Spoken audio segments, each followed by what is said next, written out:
Hello everybody and welcome to another edition of my show. I'm your host, Jack Butler, and this is where we bring you conscious change agents and people who can add value to those of us who are aspiring to live a full spectrum life. I'm really excited to have my guest today, Alex Howard. Alex is a social entrepreneur, psychotherapist and author. He is founder and CEO of the Optimum Health Clinic, a leading UK charity with patients in over 35 countries. Alex is also founder and host of Conscious2, which explores inner awakening in the context of daily life. Alex, great to have you on the show. Great to be here, Jack. I was just saying to you before we started recording, it's interesting for me kind of being on this side of the equation. I'm kind of used to asking the questions. So yeah, it's quite a different experience being this side of it. Nice one. You're also the first Brit to come on the show, so thanks for breaking that duck. You're for the Brits. So I've enjoyed, getting to know you a little bit over, I guess, the last sort of 6 to 12 months. But I want to just step back a little bit in time because I first was aware of you in the context of the book you wrote about some of your struggles with chronic health condition. And I kind of knew you a little bit in the world of what I call by me personal development, which is to say, very much sort of like make it happen, pursue your dream, do the thing. And I'm just curious to, in a succinct way, to understand a little bit about your journey to where you are now. What have been the sort of key inflection points? Well, it's interesting you describe me as the kind of by me kind of thing, because I certainly remember that time in my life, let's say. And, that's probably what I was doing. I'd set up this clinic and I was trying to promote it. I think I would have been slightly mortified at the time to be kind of thought of in that kind of thing, but it's probably true in a sense of kind of how my life was at that point. Really, my whole spiritual path, if you want to call it that, started when I was about 15, 16 years old. I spent 7 years suffering from ME, chronic fatigue, which people don't know is basically a severe chronic illness of which the kind of primary symptom is fatigue, but you also often get, which I had, muscle aches and headaches and that kind of thing. And, it's a very interesting experience to go through in the sense that most people think they know what it would be like to have something like that. They go, oh yeah, I get tired, we all get tired. But actually the lived experience is pretty horrific. And, I spent 7 years, two years basically waiting for somebody else to find the answers. And then pretty much reached a point where I recognized that wasn't going to happen. And if I wanted to get out of the situation, I was going to have to do something about it. And I had this conversation with my uncle. And it's kind of funny because these days, some people in this world know who he is. It's Ian McNay from Conscious TV, yes, which kind of has this quite big profile. Back then, Conscious TV didn't. It was just my uncle, so I kind of put him up, and I'm having this kind of shit time, and he basically asked me this series of questions where it helped me recognize that if I wanted my life to change, then I was going to have to be the one to change it. Right. So I spent 5 years researching really everything I could around health, psychology, nutrition, saw dozens and dozens of different practitioners, and to cut a very long story short, basically found a way to recover. I wrote a book about my experience, which was basically a kind of no holds barred vomiting of my frustrations and pains, and I read bits of it now, and it's slightly melodramatic, self-important, which you can only really do in your kind of late teens, early 20s. But anyway, I wrote this book, and it did pretty well. And so I think what you were referring to is I was then out on the road doing various talks, promoting this book. Yes. And I then set up an organization, which you referenced, called the Optimum Health Clinic, which has been a kind of fascinating journey in the sense that it started from me in this tiny little bedsit with this, vision of what I wanted to do, to a whole host of dramas, let's say, along the way. It's now a very successful organization, which say patients in multiple countries, and has a team of about 25, 30 people. Yeah, it's a real success. I run that organization as CEO. My journey in certainly the last 6 years or so has been 8 years or so, has been really trying to navigate this place. And I think this is kind of where we kind of have had some interesting kind of conversations, especially around what does it mean to really be in the world? So to be in the world of business, of contribution, of living our kind of what we feel to be our purpose, what we kind of feel to be important in the world, with our inner life of meditation, inquiry. I've been in the diamond approach for 14 years, I think it is at this point. And wow.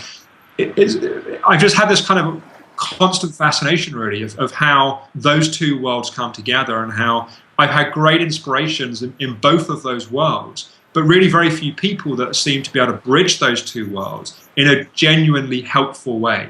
And I kind of see you have people in the more kind of achieving world that say, if you're really successful and achieve, then you'll have inner satisfaction and peace. And anyone that's done well in one knows it's going to be bollocks. That's why Can he say that on the show?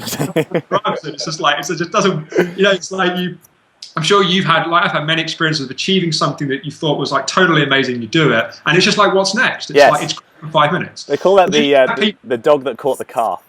Yeah, right. And then you have people that do lots of meditation and inner work, and they kind of have this thing of, if you just trust, law of attraction, kind of manifestation, if you just trust, it's all, and that's also total bollocks. It just doesn't work like that. And so for me, it's just been an ongoing pursuit of what are intelligent ways of bringing those two things together. And just, as long as I answer your question, but just basically to bring it all together. The Optimal Health Clinic, I basically, this is a whole story in itself, gifted to become a charity about 18 months ago, which was totally insane. This kind of 7-figure asset, and I just gave it away. Everyone thought I was totally mad, but I wanted it. We can always come to that later. Why did that? I wanted it to go on to become what it could become. And so I had a bit more time on my hands, and I was like, what do I want to do next? And I really wanted to create something that could explore this tension in a more fruitful way. And that's basically what Conscious2 is, an online platform of primarily interviews at the moment, although we're developing the kind of offering, of really this question around living in the world, but not being of the world, but really living in the world. So that's a long answer. That's basically kind of my... I like that. So let's dig into that a little bit. One of the things I know we've touched on previously in our conversations is about like the role of selling and having a little bit of hustle, to use like a Gary Vaynerchuk term. Sort of like getting out there, being able to push stuff, make stuff happen to some extent. And oftentimes, not always, but that gets perhaps undervalued in the spiritual world as efforting, or that in your language of just allowing things to manifest, like really, life should just open up for you and kind of provide the things that you need. What's your experience of trying to integrate the two things that you're talking about in the context of, say, sales and marketing, and how you think about that, and any of the kind of sort of rabbit holes that you've perhaps fallen down with that? Well, I think one of the things the rabbit hole has basically been all the crap teaching, I would say, around it. I like that. 2 bollocks and a crap for 5 minutes. Confused, kind of. I spent one time. I really got into this whole thing of just, you got to let go of control and just trust. And so I think I went away like 11 times in 5 months or something. And I was really bankrupt at the end of it. And it wasn't like I hadn't followed. It was a great idea. I could just go off on a retreat and meditate for hours on end, and the company will take care of itself. And the thing that drove the company and drives any business is innovation. And if you're not constantly driving forwards, one of your competitors are, and they kick your ass. That's just how business works. Yes. So this idea that you can exit a company without having that engine driving it is just I think the thing that for me, I think sums it up really well is, I think we have, and I'm not the first person to say this, of course, we have this kind of instant gratification culture that we live in. Yes. And you see that in things like, America's Got Talent, or kind of X Factor, these kind of talent shows where there's at least the illusion that somebody has, been a builder all their life, and they've discovered they've got this amazing singing talent. They become this overnight kind of super success. And of course, in most cases, these people have spent thousands of hours kind of honing their kind of talents. But we love this idea that you get something for nothing. You get that in meditation. People have this idea they can go and do a 2-3 day meditation retreat or start meditating, and then they're frustrated that they're not getting these deep states of oneness. And they have this idea that the kind of business, they buy this course that promises the world, and they're miffed after a few months that then the only person that's got rich is the person selling them the course. But what it strikes me is, to be successful at anything in life, takes a huge amount of grunt, effort, and hard work. It's certainly been my experience. In the years that I was ill, trying to find a way to get out of that when the general guidance was people don't recover from this illness. Same has been true in business, and the same has been true in some of the real struggles in my inner path. And I just think in the spiritual world, effort and hard work has got a really bad rap. People think it unspiritual, and they think it somehow, if you're having to work hard at something, it's not flowing, it's not aligned. And I just think that that's not true. And I think... Well, let's just dig into that. Is part of that the actual quality of how you're working hard? Because there's hard work could be measured by hours in a day, or it could be measured by just how much attention you're putting on your business, let's say, or how much attention you're putting on sales and marketing and revenue. And there's a way that you can do that doesn't have to be stressed and crazy making and a lot of the things that are sort of the connotations, if you will, of a kind of a hustler entrepreneur. Like, do you find you're at that place in like how you're working? Yeah, I mean, come in a couple of different ways. I think one of my diamond approach teachers actually put it really well. Someone asked the question in meditation. They were saying, I really struggle to meditate. I struggle with my concentration. And the only way that I'm really going to hold my attention is to use diamond approach language, use my false will. So basically use a false efforting rather than a kind of a rising of will where the effort is just kind of naturally there. And the way she answered the question I thought was really beautiful. She said, sometimes you have to use false will to get something moving for the true will to arise. And is it true to say that at this point in my life that I find I have a lot more sense of what are the right directions and alignment and a sense of things arising and happening? Yeah, I totally do. And is it true to say that there are times I just have to work my ass off when I don't want to? That's also true as well. I think the question, though, is what's motivating what we're doing? And if what's motivating us, if we use spiral dynamics language, if what we're motivated by is a very orange, achiever, striving, driving kind of attitude, that we're driving ourselves because we want to make X amount of money because that's going to make us feel Y feeling, then we've got a problem, because it doesn't, as we say, it doesn't work like that. Then, we've got the kind of green level in spiral dynamics, which is the next level above that, which is a kind of level where it's very much to kind of go with the flow and trust kind of the universe. And that's great to balance out that orange, but there's so many sticking points and problems that I see arise with that. Yes. Then we come to a level beyond that, and we start to see more the integration of these different qualities, that sometimes we've just got to focus. Sometimes we have to do things we don't want to do. We have to do things that are tedious, that are boring, and we've got to be able to have the discipline to be able to do those things. But we also want to be able to switch off. And I certainly would say that having a balance of really having learned to switch off, to calm down, to meditate, to disengage, that's been super important. And there have been times where that's much more been my focus, and other times that the driving's been much more my focus. And coming back to the question of why are we doing what we're doing, back when you were saying when we first kind of were aware of each other, and you were saying that kind of buy me kind of thing. I was basically, I've been ill for 7 years. I wanted to be successful. I wanted to make money. I was living in this penthouse apartment, driving this far, and I wanted to be seen and all that stuff. Let's just say I went through a bit of a personal crisis as a result of a lot of that. And these days, a lot of what motivates me is I love to do things that are challenging. Yes. And it sounds very grandiose and nice, but I love to do things that make the world a better place. And, sure, they have to be commercially viable. And, I have a very nice standard of living, and I need to be able to fund that and support that. But that isn't the primary drive. Yes. In the way that it used to be. Yeah.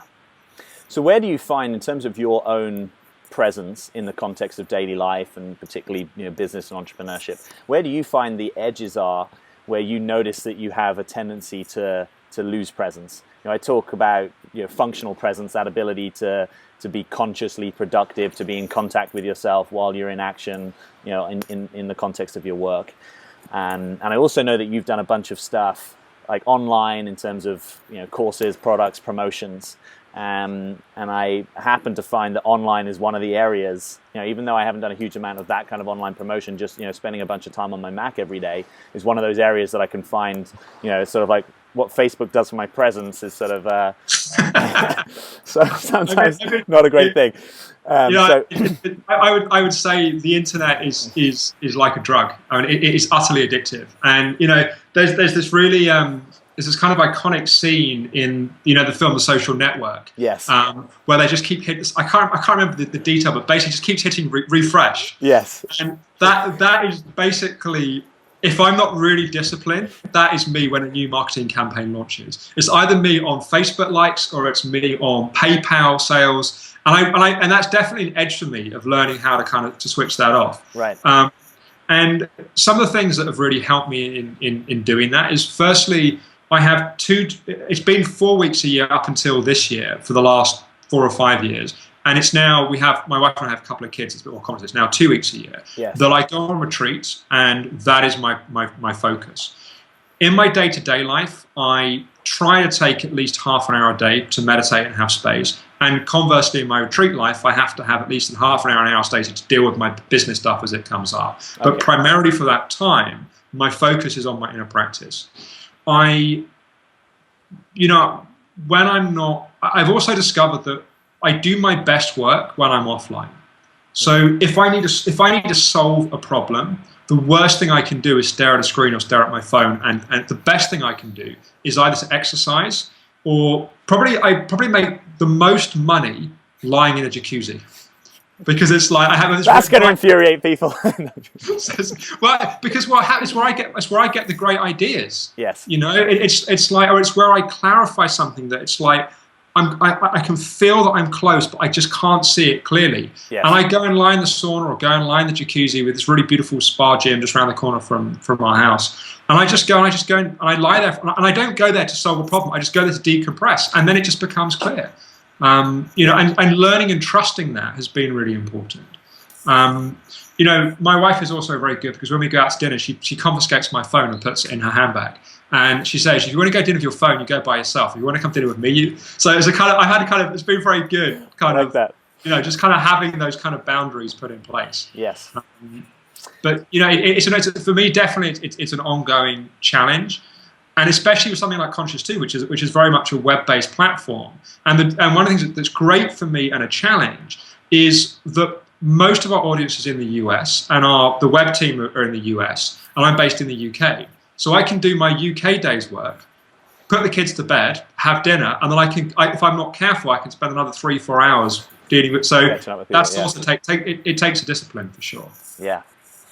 So you've obviously been thinking, feeling, living into an integrated life for a while. You referenced spiral dynamics a bit in one of your previous answers. What do you feel are the sort of developmental edges in terms of your living, what I call a full spectrum life, but we could call an integrated life?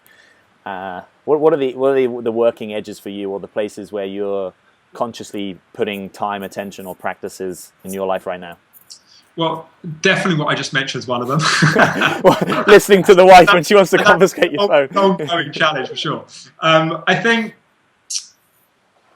probably the thing that I would say, I have to say, for me, the two paths that have had the biggest effect have been the integral approach. So the kind of work that's kind of been spawned from kind of Ken Wilber's kind of leadership, yeah, and the diamond approach.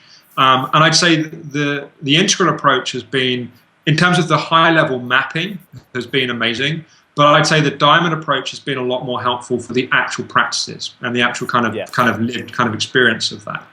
In terms of where my bigger edges are at the moment, it's been a very interesting process. 14 years into the diamond approach, it's like you start to get some pretty trippy kind of stuff around kind of boundless dimensions and that kind of stuff. And it's all very interesting, and I love the work. But I noticed about 3 maybe years ago that kind of spiritual longing, like that something's missing, there's something I need to find, that something in that fundamentally dropped away. And it's been a very interesting kind of experiencing myself on a spiritual path since that time, because before that I was trying to obtain something in my spiritual practice, kind of like I was in my kind of work life, even when I was pretending I wasn't. I was a kind of trying to, and I think that partly coincided with getting married, having kids, business success, and just a kind of settling of my life, let's say, which, things provoking kind of inner kind of drama. But I think the edge at this point is I feel like I have a pretty good, I've had a lot of deep state experiences of aspects of myself and non-duality and whatever, but the integration of that and I think probably better word is the stabilization of that. So, I can talk from a pretty deep felt sense of a lot of things, but the actual living of that moment to moment is definitely an ongoing challenge. And that's definitely a challenge. To use another map, the Enneagram as a 3, having a very driven nature and a very, a mind that's always trying to speed up. There's a kind of constant process of just sensing practice, of landing, of coming back. That's definitely the piece that's the ongoing kind of work. And I don't know, my life could all get completely thrown around in a few years' time, and I suddenly the longing could all come back. But certainly that kind of piece is certainly a relief to not have that kind of. I get it. In terms of the sort of community that you're pulling together with Conscious2, and by the sounds of it, probably the sort of community that you personally want in your life, or the sort of people that you want to interact with, where have you found it most useful to sort of hang out, go connect with people, to be in that tribe? Because to me, to some extent, it feels like there's a bunch of sort of spiritual teachers out there, and maybe the sort of the old school model, at least, is that most of those people will be leading a relatively sort of meditative, contemplative life, and perhaps they wouldn't identify with entrepreneur or social entrepreneur or change agent. And obviously, to your point earlier, there's a lot of people in the entrepreneurship or the more than profit social entrepreneurship space that probably aren't conscious in the way that we're talking here, with a deeper inquiry into what their life is really about, and the underlying patterns and motivations that are surfacing. So even if it's nascent or emergent, where are those tribe coming together for you? It's a really interesting question. For me, that the answer to that is still emerging. I feel very rich in my friendships around, if I go back kind of 8 years or so, it really the only real friends I have were basically ex-girlfriends or people I worked with. It was like that was my social network. I either worked with people or I slept with them. It was basically my kind of, it sounds terribly dysfunctional, but it kind of was in a sense. And then I really realized that I was missing something that I hadn't had for 10 years. Before I got ill, I'd had friends that you just go and hang out and chat and have things in common. Yes. And I really struggled when I was 16, when I first got ME chronic fatigue. When I recovered, I just felt like an alien in terms of my interests, in terms of my age group. And it was only really at my mid to late 20s that I really felt the longing for that sense of community and tribe. And I kind of just, I can't really give good advice in terms of where. I met some people in some of the Diamond Approach groups. That definitely was a source of connection. People that I've met in workshops sometimes.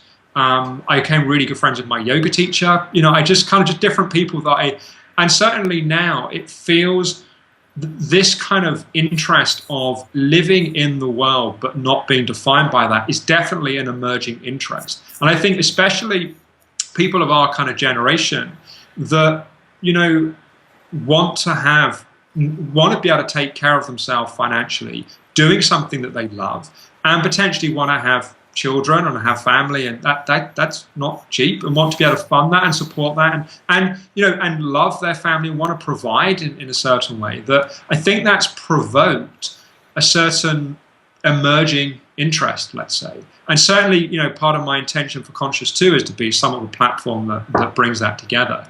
I think there are certainly spaces, there are things like Wisdom 2.0, things like Buddhist Geeks, the integral community. I think got some good kind of pockets of stuff that's going on. There's definitely things that are emerging, but I think a lot's going to happen in the space. I certainly hope a lot's going to happen in the coming years. Yeah.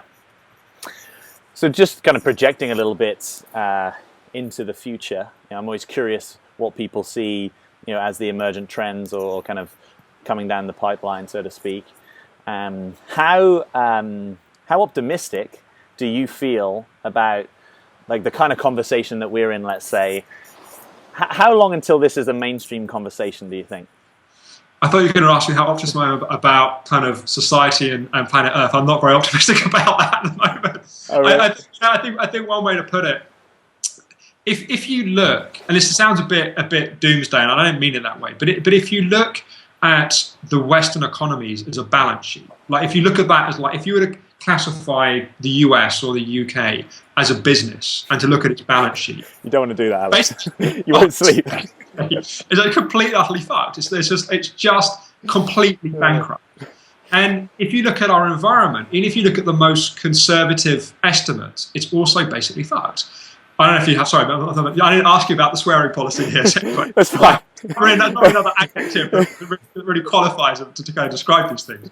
So, one of the ways that I look at it is it's really interesting, having spent 18 years of my life, 7 years affected by and 11 years kind of working in the field of chronic fatigue and burnout. Yes. Because what I see in the economy and what I see in the environment is a kind of macro version of what I see in the micro in the individual of burnout and chronic fatigue, which is basically people live in a way which is unsustainable, and eventually something snaps and the system crashes. Right. And one way you could look at that as a transition, it's not always like this, but it can often be a transition for an individual from an orange to green worldview. So they're striving, driving, pushing themselves, it becomes unsustainable, something crashes, then they have to kind of reorder things. And I think it's exactly the same thing on a global level, that we have an economy which has been pumped way too hard, and it has to crash to recorrect itself. Same thing with the environment.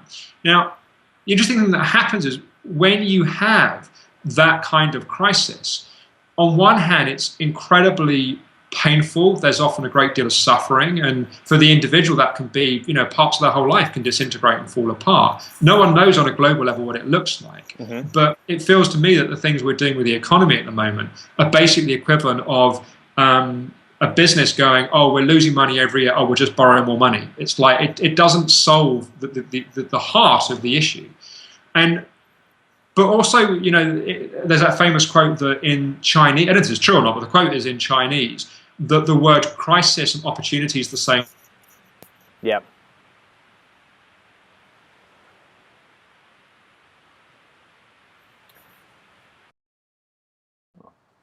Oh, hello? Yeah, hi, man.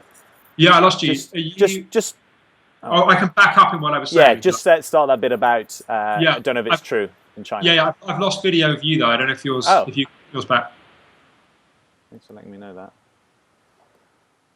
Yeah, you're coming back. Yeah, great. All right, so, yeah, I don't know if it's true or not, but there's this quote in Chinese that the word crisis and opportunity is the same word. Yes. And, it's really interesting.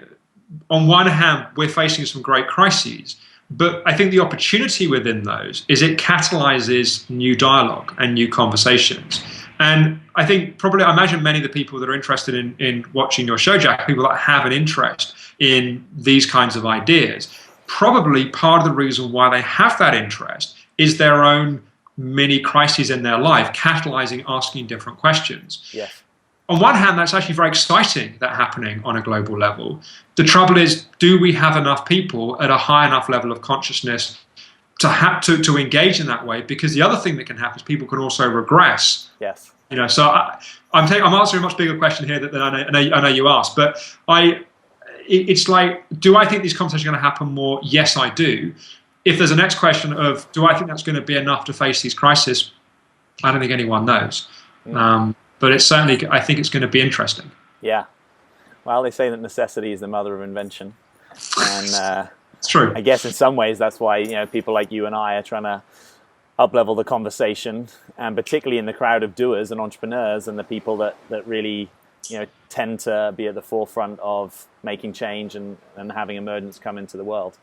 Yeah, it's interesting. If I could just jump off that for a minute, I just my most recent 3 weeks ago Diamond Approach retreat. One of the teachers said something that I have to say I had a reaction to, and what it was basically, as we become more conscious, we seek more simplicity.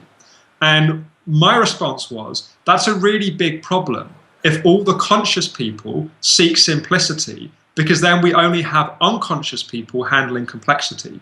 And given that most of the problems we face are complex problems, what we need is more people that are more conscious, that certainly live paths from more simplicity, but therefore have a greater capacity to handle complexity. And that's what we need people to do. Otherwise, we're going to have all the wrong people making the important decisions. Yeah. Yeah. Well, I think in some ways that's, I don't know the specifics of where that teaching was coming from exactly, but that feels to me that you've maybe put that in an integral frame of saying, hang on a minute, there's something called simplicity and there's something called complexity, and we need to, metabolize the value of both of those things. And what we happen to know about evolution and emergence is that the world is getting more complex, But as I become more aware of who I really am and what I really value, I can start to sort of narrow my attention in terms of like the distractions of life to at the same time have some kind of underlying simplicity.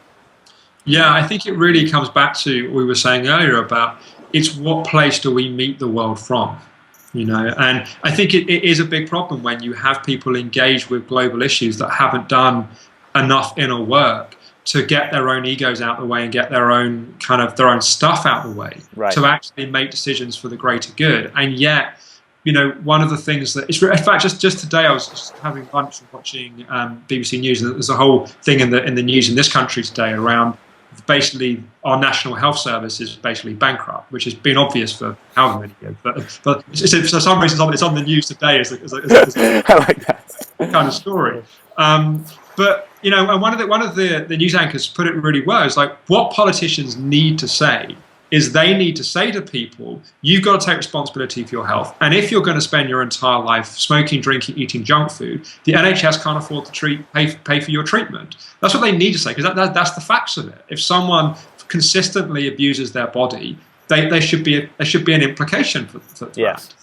But no government can say that whilst the mass population would see that as having a kind of nanny state and controlling them. It's completely unpopular to the majority of people. And I think it comes down to that thing of people taking responsibility. And I think that then comes down to people on a spiritual path really taking responsibility for, I'm completely off, you're kind of where I'm going here, but basically taking responsibility for their practice, for their work, and part of that responsibility is to show up in the world and engage with the worldly issues. Yes, yeah. Well, my question to a lot of spiritual people is: do you really have a world-centric level of moral concern and a sort of level of leadership altitude where you understand that part of your role might be in bringing something that is, sort of cross-historical, ahistorical in terms of its perspective in this evolutionary picture?